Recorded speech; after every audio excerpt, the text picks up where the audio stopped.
seat if you have one. Emily, thank you for that introduction.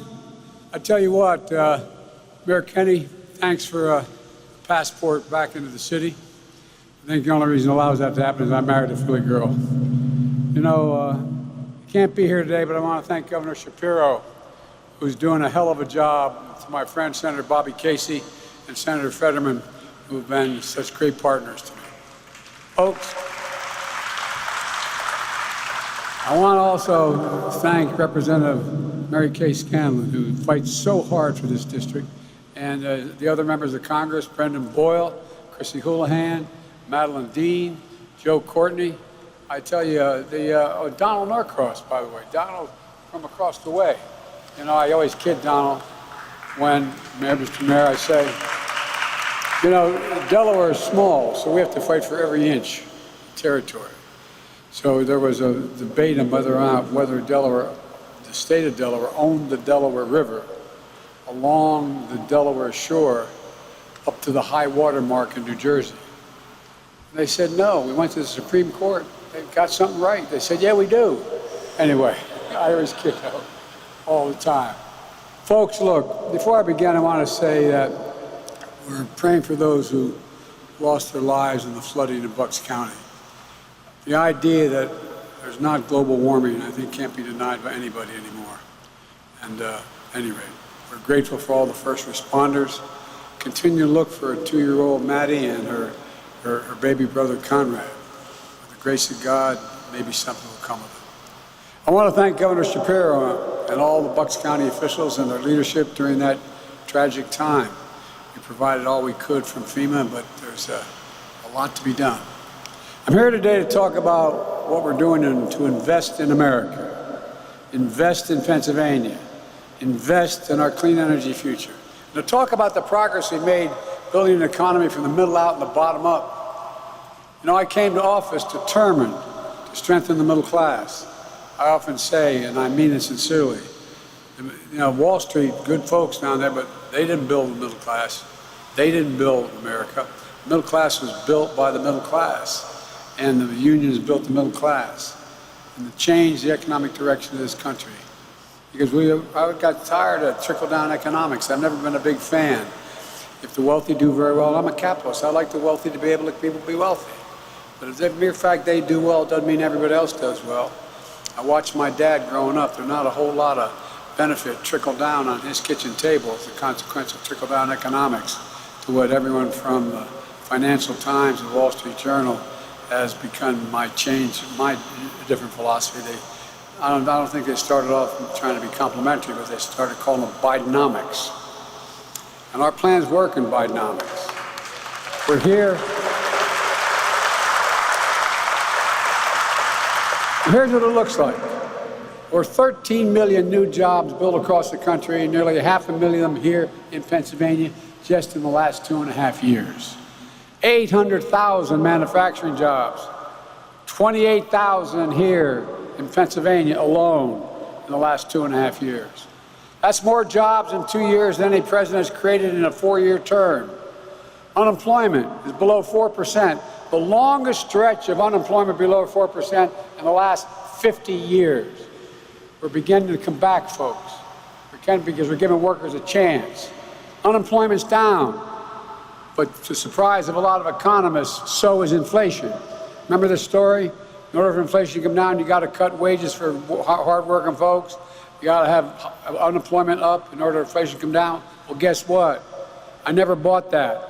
I don't think the problem in America is too many people are working or the people are making too much money.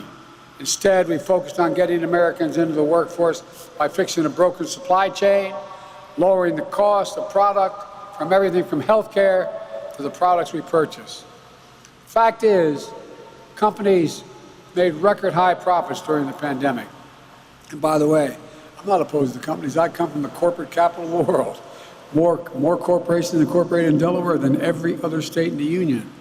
But everybody should pay their fair share. Everybody should pay their fair share. Now they're coming down, and so is inflation. They need to keep bringing it down, the markups and the margins of the profits. It's one thing to make a profit, it's another thing to be excessive.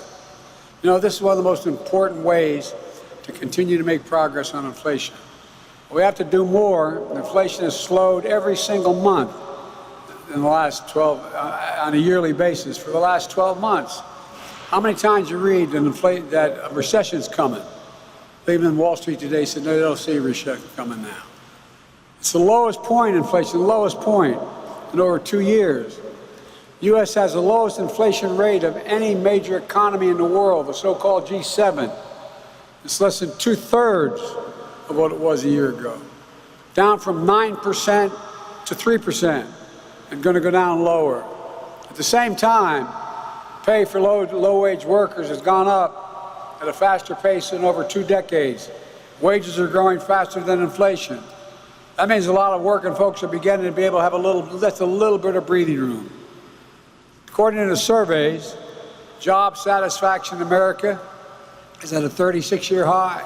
We got more work to do. But people are coming off the sidelines to work. The share of working-age Americans in the workforce is as high as it's been in 20 years, including during every single day under my predecessor. And folks, it's not an accident. It's my economic plan in action. It's Bidenomics. Since I took office, we've attracted over $500 billion in private investment in American manufacturing and clean energy. That's what's been attractive to engage in these issues. Instead of exporting jobs, it used to be find the cheapest market in the world, send the job overseas and bring the product back. Not on my watch. What here we're doing, we're creating jobs in America and we're exporting American products.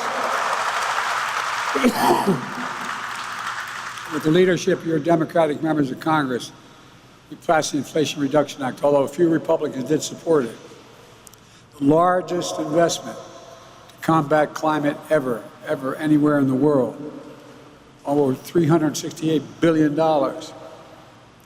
We know the urgency. I don't hear many naysayers on climate deny the floods, the heat waves, the wildfire smoke impacting so many Americans. Just this week alone, it's just spontaneous. We also have solutions.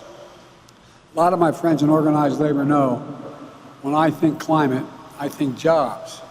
I think union jobs, not a joke. Not a joke. This law is creating millions of good-paying clean energy manufacturing jobs, including offshore wind. When I took office, I set a goal of producing 30 gigawatts of offshore energy wind by 2030. 30 gigawatts is enough to power 10 million homes. It'll help put us on a path to 100% clean energy by 2035. By 2035, all of the electricity you turn in is all going to be clean energy. It's not hypothetical.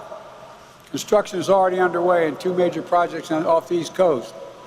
And just within the last month, the Department of Interior advanced permitting on 2 more wind projects on the East Coast. And here in the Philly shipyard, Great Lakes Dredge and Dock is also stepping up to help meet the clean energy goals. Here today, workers in 9 different unions will start building a vessel called the Acadia. It's going to place heavy rocks at the base of the offshore wind projects to stabilize them when they put these down. And it's going to protect it against erosion. Be the first vessel of its kind that's made in America, American-owned, American-operated. And the rocks will come from American quarries. And it'll be loaded at American ports. Steel for vessels being made by the United States steelworkers in Indiana.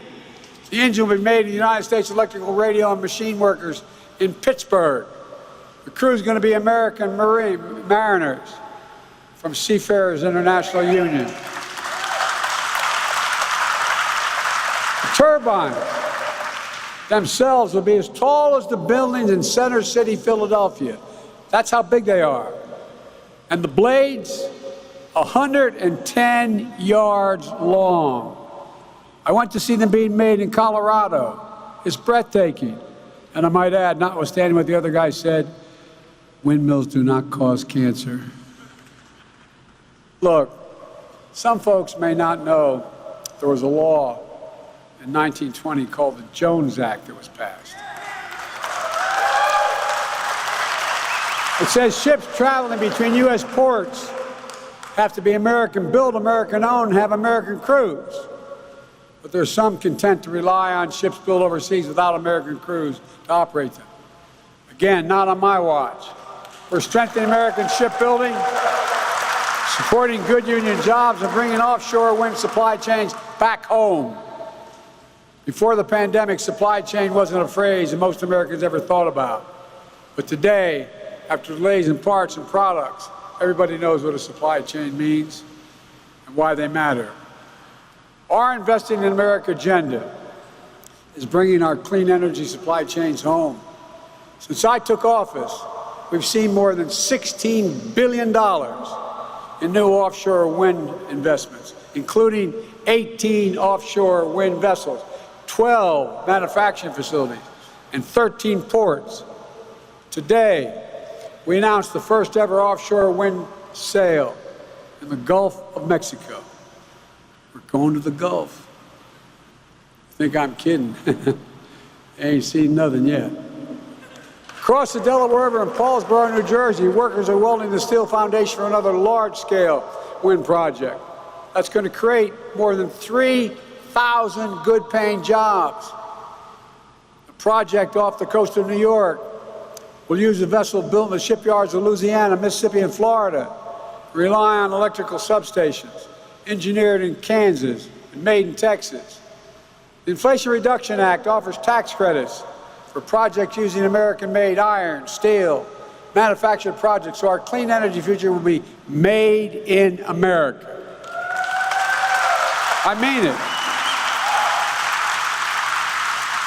And all this investment, you know it better than any group of people I could be talking to, all this investment means good-paying jobs here at home, here at home. We're making sure these new jobs come free and fair, and the ability to join a union if you're not already in a union.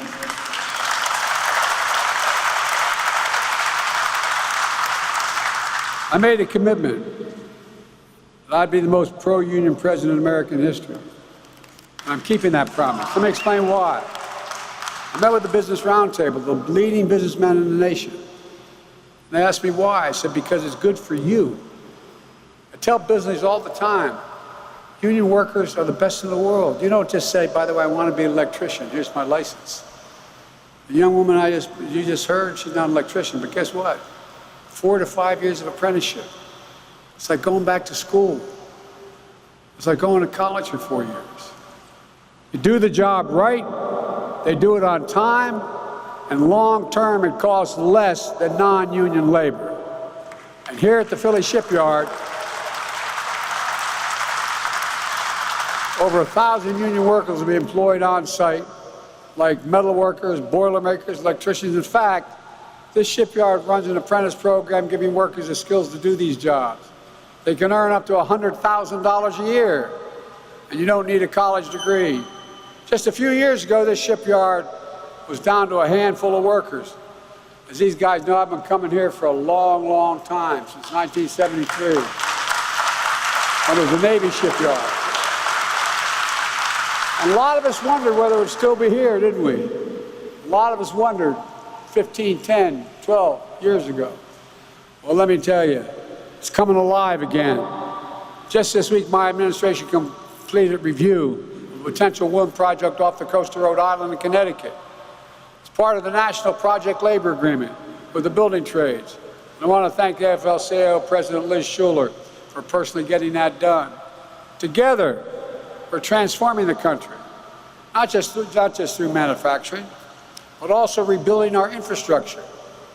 We need to have the best infrastructure in the world if we're going to lead the world. We used to be number 1. We now rank number 13 in the world. Highways, bridges, how can we be number 1 in the world? Economically.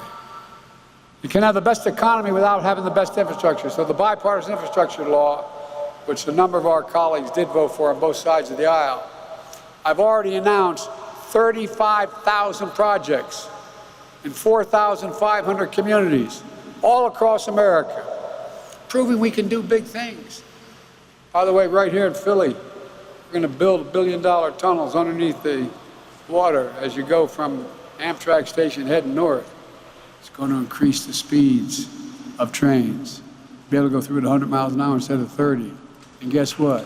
When you get to point A to point B and you can do it on rail and leave your car home, people leave their cars home. Saves money, saves the environment. There's no better example than here in Philadelphia. A tanker truck crashed, closed the key stretch of I-95 last month. You remember that? 150,000 vehicles cross that part of the highway. 150,000 every single day. With leadership of Governor Shapiro, Casey, Fetterman, Boyle, Kenny, it opened in less than 2 weeks. You hear that? 2 weeks. Congratulations, Mr. Mayor. I mean, think about it. All kidding aside, we were saying that on the bridge, people were looking at us like, oh God, here they go again. It's a record time, and guess what? Used materials from right here in Pennsylvania. All that crushed glass, all that base, and it was done with union work. Also announced $78 million for safety improvements along Roosevelt Boulevard here in Philly, from North Broad to the Bucks County line. Between 2012 and 2021, accident along that stretch of highway killed 119 people. And I don't know how many injured. 119 died. Nearly 1 in 3 Philadelphians lives within a mile of there. Thousands of families will benefit when we make that a hell of a lot safer. Removing every single lead pipe in America, including an estimated 20,000 lead pipelines here in Philly, and thousands of lead pipes in school fountains all across America, including here in Philadelphia. There are risks to everyone's health, especially our children. We're making investments like this in communities all across the country, in red states, blue states, it doesn't matter. I'm president for everybody. I said that no matter whether they voted for me or against me, I'd make sure we change this. You can see exactly where this money's going if you're interested. Go to online, go to invest.gov and find out what's happening in your community.